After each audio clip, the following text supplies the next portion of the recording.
Aleksandar Vučić tashmë nuk është i përdorshëm dhe i pranueshëm as në Perëndim as në Rusi, që është e vërteta.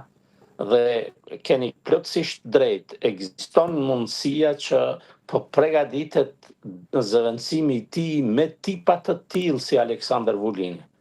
Pra, shikoje nga ta shikosh ky veprim i shoqërisë ruso-serbe duke zgjeruar aktivitetin e saj në Serbi me njerëz shumë të besueshëm të Rusisë, mund të jetë edhe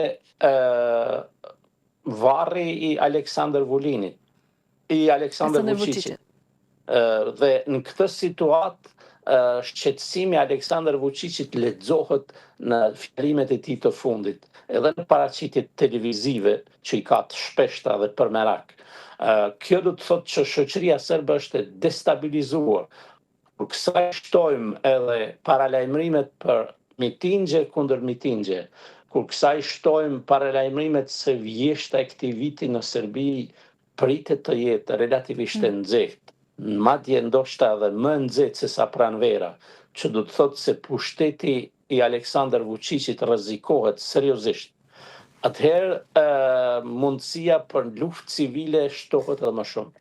Sepse kjo ishte në fakt edhe një nga pyetjet e mia duke parë deklaratën e Vučić që thotë se unë do të mbroj bllokuesit, me këtë termi referohet protestuesve, nga populli. Ndërkohë që analistë të ndryshëm dhe gazetarë që ne kemi pasur në lidhje drejt për drejt nga Beogradi thonë se Vučić po përgatit grupe me të rinj nga Bosnia Hercegovina, por ndoshta dhe serb nga Kosova për t'ju kundërvënë protestuesve të rinj. Pra, po e përgatit vetë një luftë civile apo situata po i del jashtë kontrollit dhe me qënë se s'po ja del të destabilizoj Kosovën apo të bëj diçka në Bosnia, atëherë po i plas brenda vendit? Ai nuk e dorëzon pushtetin në mënyrë normale. Dhe sigurisht që viktimat e para të kësaj lufte civile serbe do t'jenë pikërisht veglat e tij në Bosnjë dhe në Kosovë. Gati thujse që gjithë drejtuesit e listës serbe janë pjesë e këtij mekanizmi të luftë-nxitjes dhe vllavrasjes brenda Serbisë.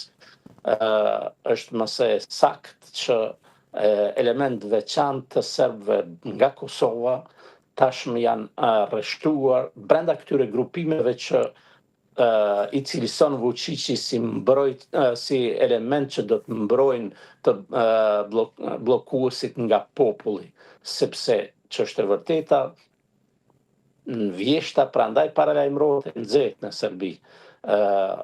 Meq nuk po ka guximin politik që të shpallë zgjedhjet e jashtëzakonshme, siç gjykoni një pjesë e racionale e analistëve serb, ky po përgatit terrenin që ose të fitoj çdo gjë ose të humbas çdo gjë.